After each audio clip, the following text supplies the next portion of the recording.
Hey man, it's Alan. I'm back with another video, this time on the book One Flew Over the Cuckoo's Nest by Ken Kesey. Let's get straight to it. Oh hey, I didn't see you there. I was just reading on this book.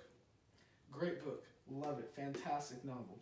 But let's talk about two important characters, Randall P. McMurphy and Nurse Ratched. Specifically, which one had the greater influence on the acutes? I most definitely believe that McMurphy had the greater influence on the acutes than Nurse Ratched did. And this is because when he shows up, everything changes, and all the acutes look up to him. But when he dies, they actually leave. Let's start off with how Nurse Ratched influences the acutes. So in the beginning of the book, we notice that Nurse Ratched holds these confession sessions where all the acutes sit down and confess their problems and their deepest secrets to her. By doing this, she establishes her power over them and manipulates them to follow her rules. Also, the sessions never end well. McMurphy describes this as a pecking party. Look at all those chickens! You know, these pecking parties are not healthy for these acutes. It's not helping them grow and learn how to live in the free world. So when they confess to Nurse Ratched, she tells them what they should do. And this manipulates them to thinking that she's right, but she's really not right. Let's head to the thought bubble. So this is what McMurphy says about the pecking party. The flock gets sight of a spot of blood on some chicken, and they all go pecking at it, see? Till they rip the chicken to shreds, blood and bones and feathers. But usually a couple of the flock get spotted in the fracas. Then it's their turn, and a few more get spots and gets pecked to death, and more and more. McMurphy also says it was better than she dreamed. They were all shouting to outdo one another, going further and further, no way of stopping, telling things that wouldn't ever let them look one another in the eye again, the nurse nodding at each confession and saying yes, yes, yes.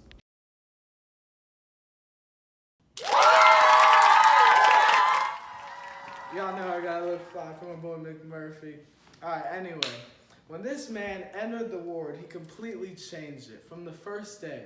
The first positive thing that he brought to the ward was laughter. Now, the acutes knew what laughter was, but they hadn't felt it in a long time. So when he reintroduced it to them, they felt enlightened and had immediate respect for him. Except for Harding, because he didn't like the idea of this new patient coming in and acting like he owned the place. But eventually, he came around. Sooner or later, all the acutes were starting to look up to him, as it says in page 208 in One Flew Over the Cuckoo's Nest. Ken Kesey says, the other acutes were beginning to follow his lead. Harding began flirting with all the student nurses, and Billy Bibbit completely quit writing what he used to call his observations in the logbook. So another way McMurphy influences the acutes is by having them stand up for themselves. And the way he does this is that he wants to actually watch the World Series game, but Nurse Ratched makes him get the majority voting of the acutes, or so she says. It went a little like this. Nurse Ratched, we have been really wanting to watch the World Series ball game, and could we please have another vote on it? No, we have already discussed this. I'm sorry. But Miss Ratched, this would be really good therapy for us, especially since we don't get to see a ball game ever. All right, if you're in favor of ruining our daily routine and watching the ball games, please raise your hand. Come on, guys. Come on, guys. Let me see the hands. Come on. Come on, guys. Raise your hands. Who doesn't want to watch the ball game? Come on, let me see those hands. Let's go, let's go. I want to see the hands. Which one of you nuts has got any guts?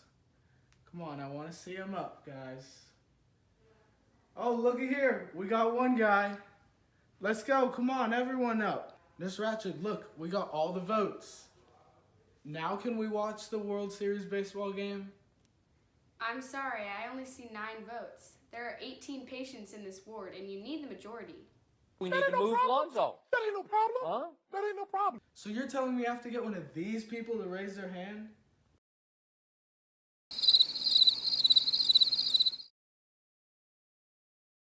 So McMurphy actually did end up getting one more of the patients in the ward to raise their hand in favor of watching the baseball game. But Nurse Ratched said the voting was closed. So then he decided to be stubborn and stick up for himself and sit in front of the blank TV where they were supposed to watch the baseball game. And this is what she had to say about it. "You men, stop this. Stop." And actually, Chief Bromden said, and we're all sitting there, lined up in front of that blanked out TV set, watching the gray screen, just like we could see the baseball game clear as day. And she's ranting and screaming behind us. All right, so my last point is the party that McMurphy actually threw when Nurse Ratched was not there. So McMurphy was done with Nurse Ratched.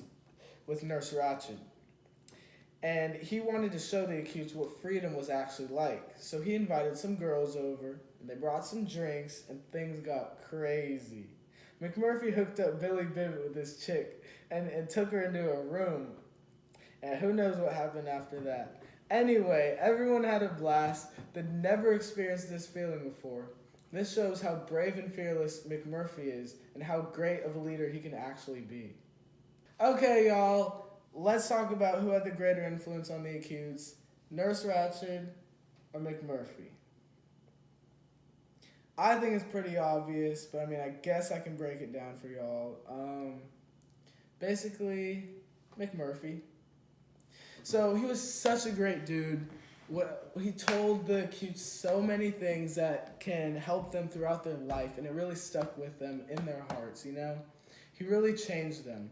So when McMurphy got a lobotomy and he was acting like a vegetable, like he couldn't do anything. Chief couldn't see him like that. That's Chief Bromden I'm talking about.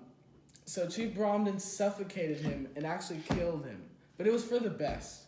Then Chief broke the panel control and used it to escape. Now let's take a look at what he said. I think it was page 324. Alright, so Chief Bromden said, this is when he escaped. "I ran across the grounds, in the direction. I remembered seeing the dog go, toward the highway. I remember I was taking huge strides as I ran, seeming to step and float a long ways before my next foot struck the earth. I remember I was flying, free."